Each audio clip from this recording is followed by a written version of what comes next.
夫君战死沙场后，我立志不再改嫁，为家中换来了一块减税的贞节牌坊。可某日，一妇人却将粪水泼在了我的贞节牌坊上。什么节妇，不过是个勾引别人夫君的下贱女人罢了。我还处于正愣之中，弹幕就出现在我的面前。女主泼得好，上辈子女主辛苦挣的钱都被渣男给了这个贱人，自己反倒只能挖野菜果腹，就连给孩子求来的学堂名额也给了他孩子。幸好老天有眼，女主重生了，这一世定要渣男贱人不得好死。什么玩意？谁做那些事情了？我抄起大扫帚打了过去。你竟敢辱我名声，我要和你拼了！大家好，欢迎收看皮皮听书。对于女子来讲，贞洁名声大过天，尤其是我这种有贞洁牌坊的妇人，更有可能因此下狱。我抄着扫帚，对着他劈头盖脸地打下。他一时之间难以招架，连连后退，却不忘污言秽语地辱骂于我：你个荡妇，你勾引我家夫君，竟还敢打我！来人啊，快报官，将这个荡妇进猪笼！他竟还敢乱说！我将扫帚丢掉，一把扑到了他的身上，将他压在身下，对着他的脸就是左右开弓，打得他如猪头一般。他眼里闪过怨毒，还要叫喊。我直接上手，扯着他的嘴就往外拉。我叫你嘴贱，我叫你胡扯。我使劲地扯，他只能发出呜呜的哭声。不对吧？这荡妇战斗力这么强的吗？居然还能手撕女主，女主可是干灌粗活的。这些奇怪的文字是何处来的？暂且不论。当务之急，我必须将这个敢辱我名声的妇人送去见官。我怕松开，他就跑了。于是我揪着他的头发，对着旁边看戏的婶子道：劳驾，给我递根棍子，我得把他腿打断，免得他跑了。婶子闻言，立马就四下寻起了棍子，最终递到我手上的，竟是一根现拆的桌子腿。妇人的眼睛终于露出了恐惧的神色，那些文字出现的速度变快了。不是吧？他真的要打断女主的腿啊？这也太目无王法了吧？怎么办？怎么办？女主快点反击啊！反击是不可能的。寡妇门前是非多，守寡这些年，我收拾那些想调戏我的浪荡子都得心应手，更何况区区一个农妇。我一棍子下去，直接将他打得发出杀猪般的哀嚎。随后我扯着他的头发，拖行着往官府处走，一边走一边喊：大家伙，给我评评理啊！我李张氏守寡数年，不曾和什么外男有过牵扯，今日这贼妇人竟敢污蔑我与他夫君勾搭成奸。这般下来，跟着我往官府走的人越来越多。第一次见到这么丢脸的女主。不是，这女配咋这么理直气壮呢？没做过的事情，我自然理直气壮。到了官府后，我直接席地一坐，拍着大腿就开始哭：大人啊，你们要为我做主啊！这有人污蔑我对我那亡夫不守妇道啊！民妇不活了！我又哭又闹，还做事要撞柱子，终于将县官给叫喊了出来。这妇人，也就是所谓的女主，也不装死了，直接从地上爬了起来，也开始喊：大人，他与我夫通奸！我立刻反驳：胡说八道！你夫是谁？他闻言冷笑：刘元，你亡夫的副将。此话一出，我愣了。夫君在战场失踪后，他的副将的确对家里多有照拂，我还曾求他再找着我的夫君，说不定他还活着呢。可刘元说，夫君在战场上替他挡了一剑，当场毙命。如今说是失踪，也不过是因为面目模糊的尸首太多，不好分辨身份。我见他说的那般言辞凿凿，为了报恩，更是时常来看公婆，我便信了。但我的确认识刘元，但我们私下并无往来。他每每到来，也是我公爹接待的。你凭什么说我与他有私，毁我名声？你不知女子名声何等重要吗？亏他厚脸皮说出这话，就他刚才做的那些事情，哪里像在乎名声的人了？我见状并不在意，只细细听着这所谓的女主辩驳。她哄骗了我夫君，拿了家中银钱给他打首饰头面。我为我儿争取到了白鹿学堂的入学名额，也被他夺去了。望大人明察，我家里已经没粮下炊了。说着，他抽泣了几声。我盯着他看，他着实哭得很委屈，不像是作假的。对啊，对啊，女配做事实在是太恶心了。养不起孩子就改嫁呗，去祸害人家有妇之夫干啥？渣男也是贱，被个寡妇勾勾手指就上钩了。我看得很不舒服，但我生怕惊动了神鬼之物，会有不好的事情发生，不好与他们一争高下，便将怒火对准了女主。你夫君不过是个小兵小将，便是榨干了你全家的钱财，又有何用？我若是小男人了，缺钱花了，我大可寻个门当户对的人家改嫁。我有个那般俊美多才的亡夫，怎还会瞧得上你夫君？还有，我儿怎会夺你儿子的学堂名额？那白鹿学堂学费那般高昂，你又如何供得起？女主闻言冷笑，自是我辛苦劳作所得。还有那白鹿学堂的名额，是我给里面所有师长学子承包了洗衣的活计才换来的。对啊，对啊，女主寒冬腊月洗那么多个衣服，手都洗肿了。女配轻轻松松就骗到了，太可恶了。我下意识看向了她的手，的确，她的双手红肿不堪。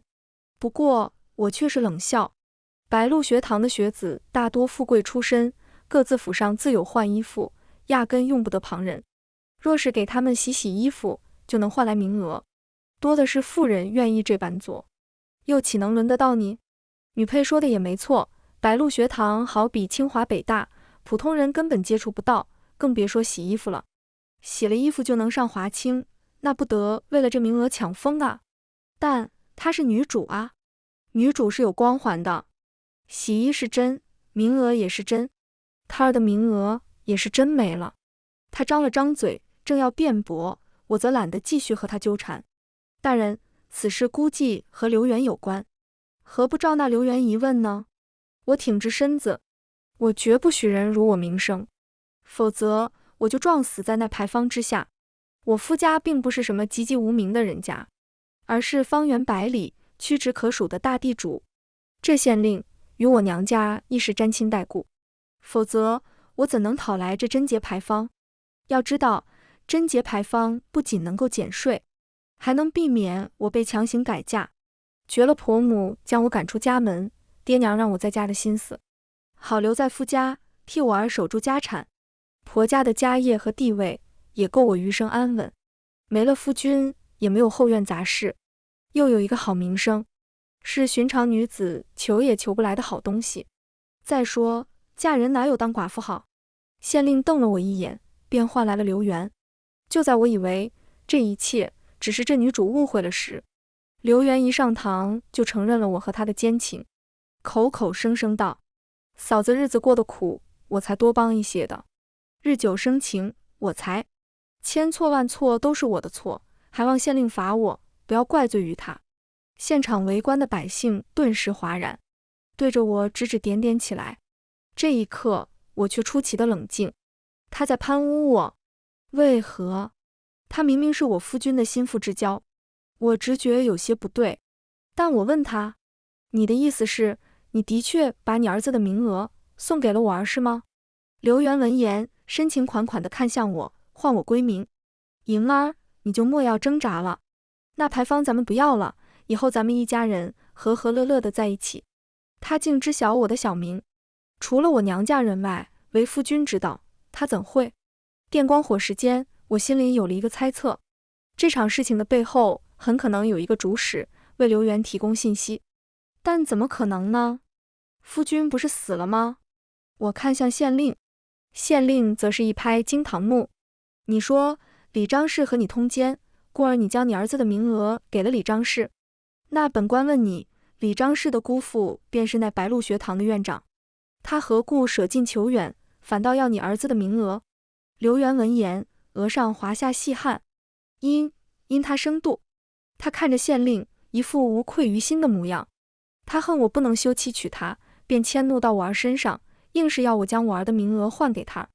我也是昏了头了。大人，我可以证明我与他确有私情，他腹下3指处便有一红痣。这一刻，我如坠冰窖。不对吧？这剧情，渣男应该打死不认才对，他怎么一副要拖着女配死的模样？对啊，他不是对女配情根深重吗？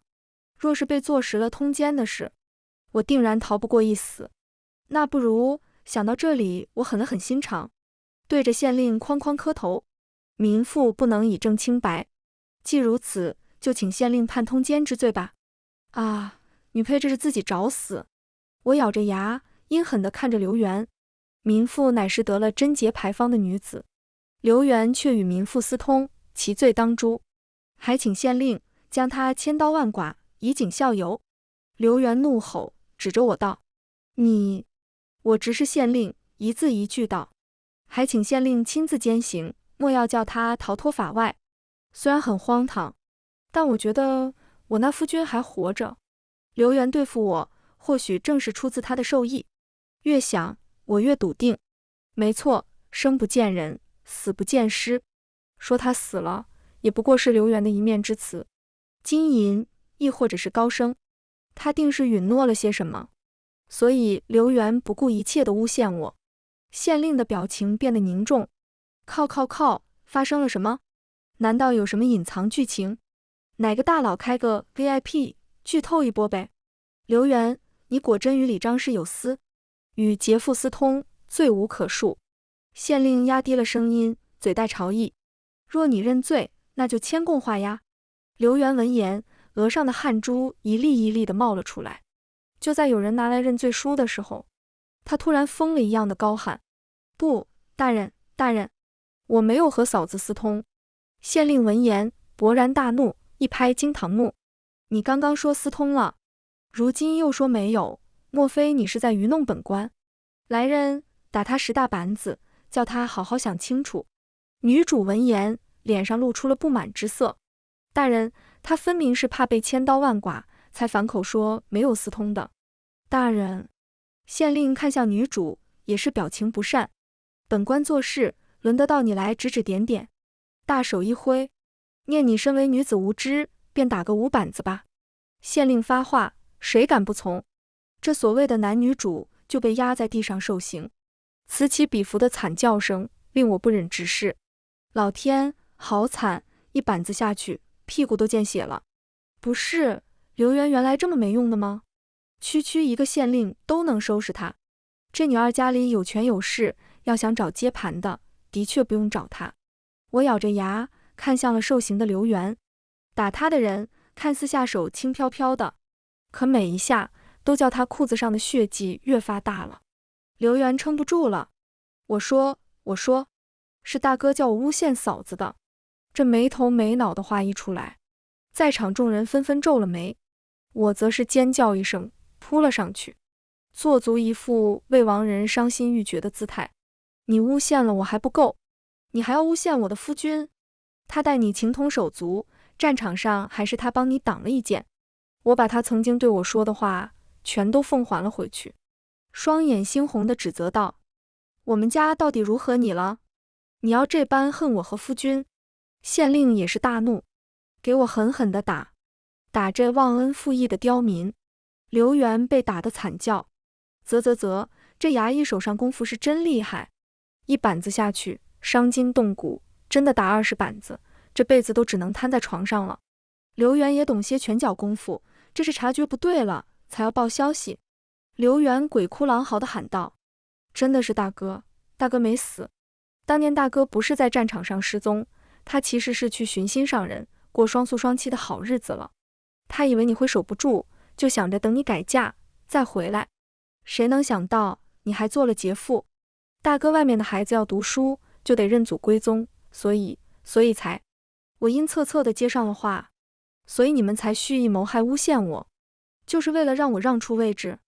刘元咬着牙不敢再说，他是怕自己成为残废，但他也不敢多说什么，日后被我那夫君报复。女主闻言很是难以相信，不，怎么可能呢？她摇着头，撕心裂肺地喊道：“你就是为了保命才这么说的，你们就是私通了。”女主不能接受，从始至终被欺骗的除了我，还有他。刘元闻言险些气出一口老血，你看看人家长啥样，能看得上我吗？你这蠢妇是存心害死我不成？女主还是不甘心，那些钱还有名额，都已经说出真相了。刘源也干脆破罐子破摔了，都给大哥了。大哥外面的孩子也得读书，等大哥回来了，提拔我之后，啥没有？这辈子最恨的就是娶了你这么个眼皮子浅的蠢货。所有的照拂其实都给了张谦，只是借了他这寡嫂的由头做表面。他这什么也不缺，真正缺东西需要填补的，也只是隐姓埋名的张谦一家。等等，我捋一捋，所以渣男不是渣男，没有想要脚踏两条船。他剥削女主，亲近女配，是为了讨好领导，往上爬。所以是女主误会了，还把她老公晋升的机会给毁了。楼上的注意立场，想想女主可是重生的。说白了，就是渣男剥削女主和孩子，给自己搏一份光明前途呗。那女配是真的冤，被诬陷有奸情，女主也累死了，到头来就是两个渣男美美功成名就，怀搂新人。这隐藏剧情惊到我了。本来我就觉得这种套路有毛病，看上领导的遗孀，不怕领导从地里爬出来啊？我看着所谓的女主，脸上出现了些许悔恨、不甘，甚至隐约带点愧疚，就好像真的做了对不起男主的事情似的。我心头一震，等等等，女主不会原谅渣男了吧？渣男不是和女配有奸情，他的恨意就消失了？不是，你想想你前世受的那些苦啊，托这些文字的福，我知晓这位女主过的是什么样的生活，妥妥的贤妻良母啊，以夫为天，以儿为命。渣男夫君钱不拿回家，他就宁可抛头露面的挣。夫君偏袒底下的弟弟妹妹，将儿子的衣服、鸡蛋、肉都给弟妹的孩子，他也受着。孩子哭闹着要吃肉，要穿新衣，他又愧疚难当，拼命在外面干活，搞得儿子又心疼他，为了贴补家用，时常下河捞鱼虾，做苦力。前世他的孩子会死，也都是因为他。我简直难以置信，哪有女子将夫君看得比自己的孩子更重的？何况是那般乖巧懂事的孩子。就这样了，重来一世，他还能原谅？原本对女主的几分怜惜，瞬间烟消云散。我甚至觉得女主前世那般下场，叫做罪有应得。这样懦弱、废物、依托于男人的女子，凭什么有重来一次的机会？刘源招供之后，县令派人去捉拿我那夫君，可去的地方却压根没人。他时刻关注着这边，消息一出，他就跑了。你时常孝敬的公公婆婆，把他和外头养的一家子藏在城外的庄子上了，抓不到人，刘源就是信口雌黄。如此一来，女配和渣男得一起死喽。确实，因为无法证明刘源说的是真的，我又不好把这些文字说出口。我和他被下了大牢，大狱里阴暗潮湿，光是进来就已经极不舒服。因着有县令这门亲，我倒是被安排了一个有些许光亮的单间。那些犯人对我口出污言秽语，也会被狱卒教训。渐渐的，我耳边安静了下来。李夫人，吃吧，这是县令大人特意交代的。到了饭点，有个小厮模样的人提来了食盒，打开一看，里面都是我最爱的菜：八宝鸭、桂花鸡、白玉清粥。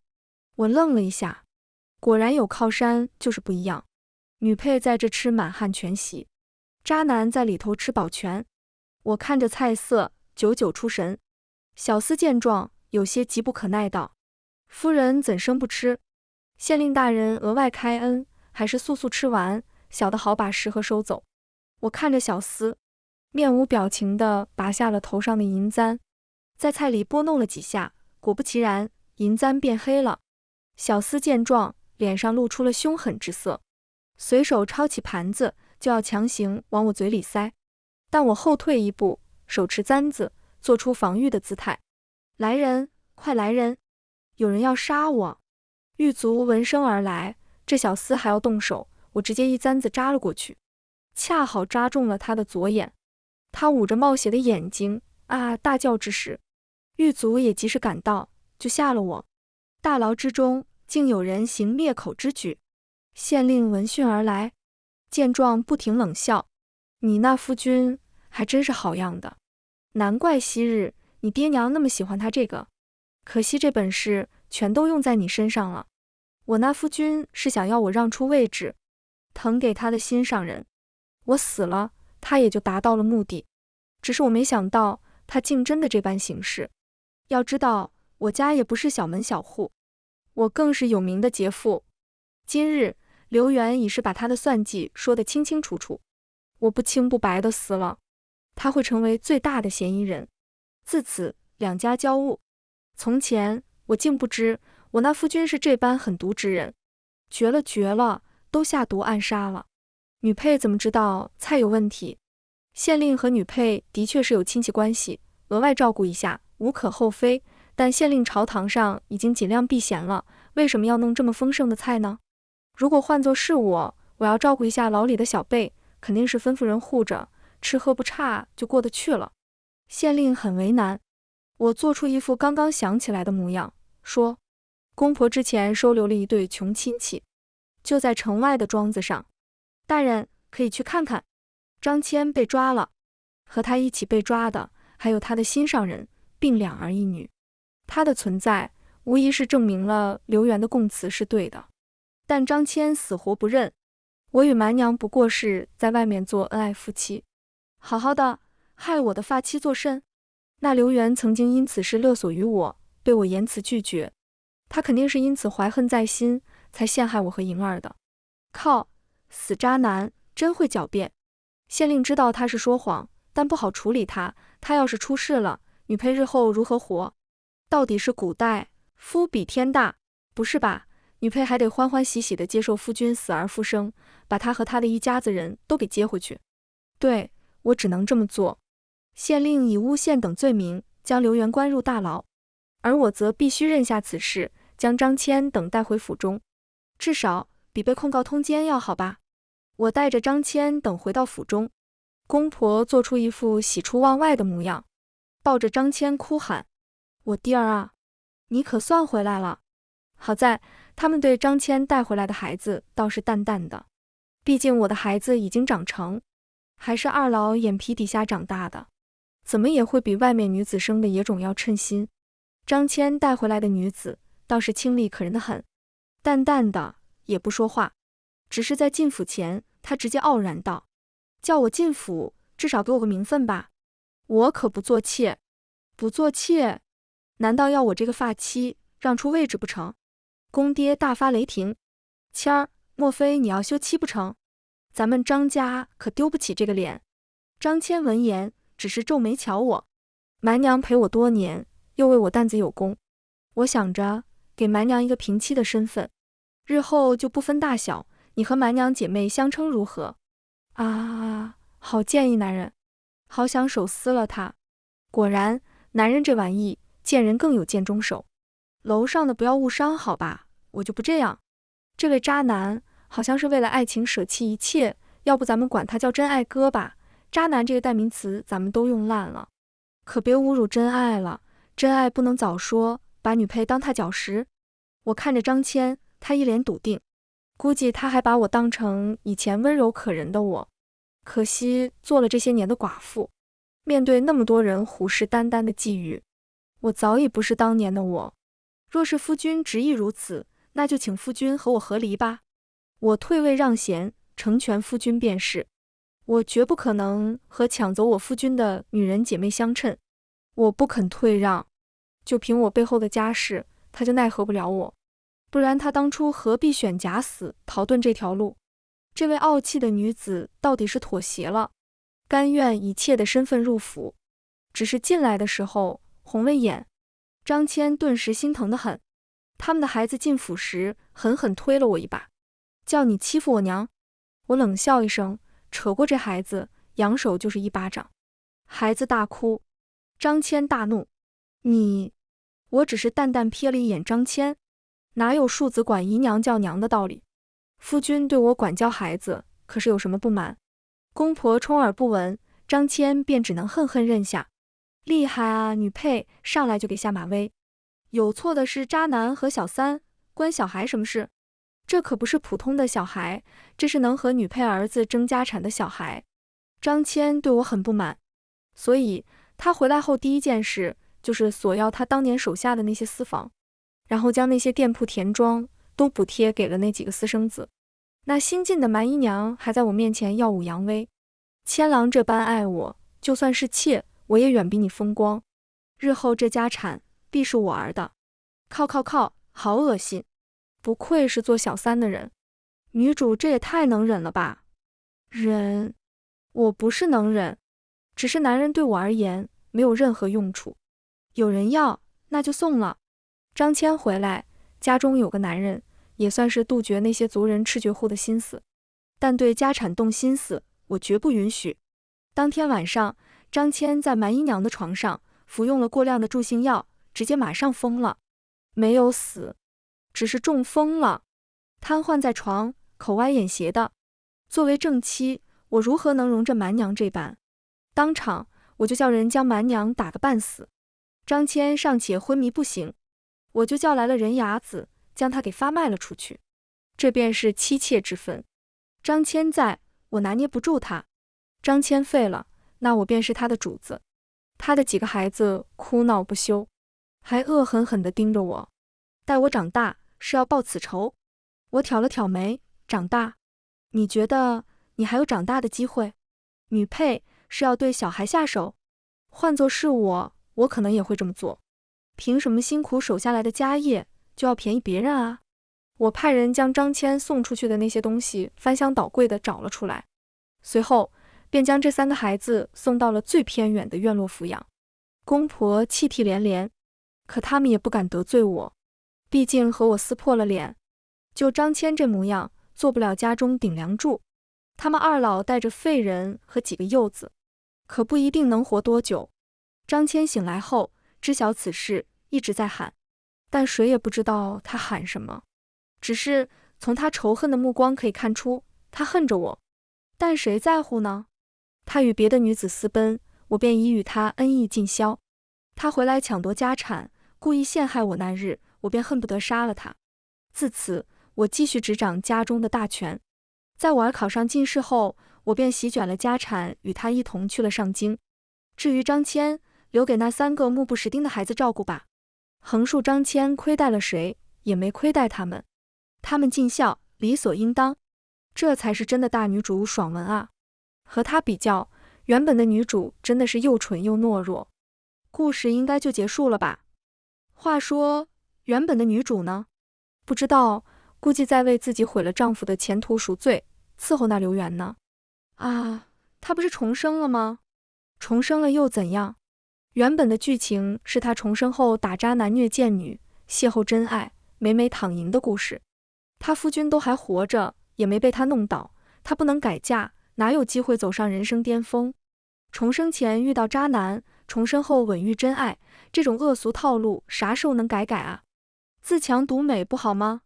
张骞死后，我再也看不到那些文字了。听闻张骞是被饿死的，拿住了那3个孩子的把柄，交托我儿后，我便打算去过我自己的日子。横竖张骞死而复生后，我的贞节牌坊就被收走了，我不需再守那些戒律清规了。接下来，我的人生才真正开始。全文完，皮皮听书，感谢您的观看，每天上新精彩小说，喜欢就订阅吧。